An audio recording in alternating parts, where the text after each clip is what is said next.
Well, you've probably seen his commercials. Dan Young, the CEO and founder of Utah-based PC Laptops. He talks tonight with Shauna Lake about how he became Dan the Laptop Man in Person to Person. Dan grew up in Southern California, but has made Utah his home. His mantra for business and life is finding people's pain and healing it. Come to PC Laptops, where we love ya! You said a lot of people you grew up with kind of ended up on different paths, gangs, drugs, like they had some issues. And you said your parents enrolled you in an after-school program. So it was like an after-school computer nerd when computers were kind of like personal computers were very new, just to get me interested. And really it was an easy one. It's like, hey, you can play video games after school now instead of hanging out on the street with bad friends. Were you ever tempted to go in that other direction?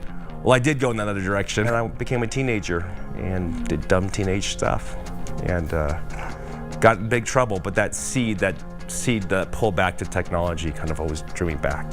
My parents got fed up with me, and they're like, hey, your sister, she works at the University of Utah. She's an academic advisor. You're rowdy.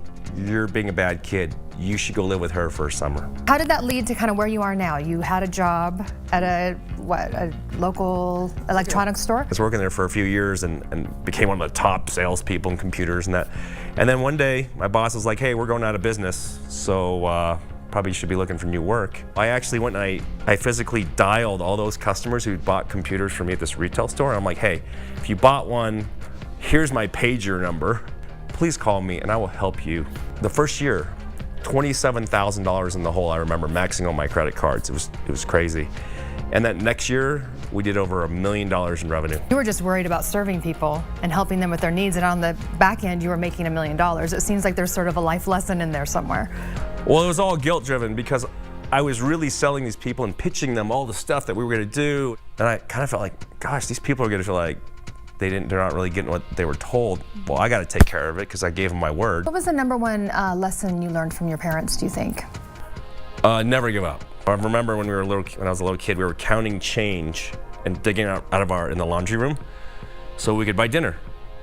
I remember my mom crying because the fridge was like empty and she was trying to get money together to buy kids dinner, and I was like, this is just horrible. I mean, because she was suffering.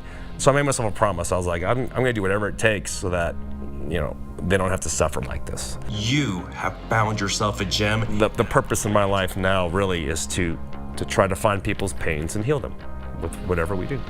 And you really have taken a new road to kind of do that. Today I wanted to share with you something that's worked really well for me. I made a video just talking about how to deal with certain stresses in life. And it was, no matter how bad life hits you in the face, you could lose everything. And how you deal with that is what defines you and makes you a human being. You're kind of like turning into a motivational speaker now for people. I don't know about motivation, but teaching people to heal themselves and others. Obviously, your parents have seen your success. That has to make them immensely proud. And my dad taught me this when I was little. He said, everything in life is simply on lease from our Creator. And so since you're given the privilege to be able to have these tools while you're here, like, do something better for the world, you're given this gift. You can't waste that. Because we love you.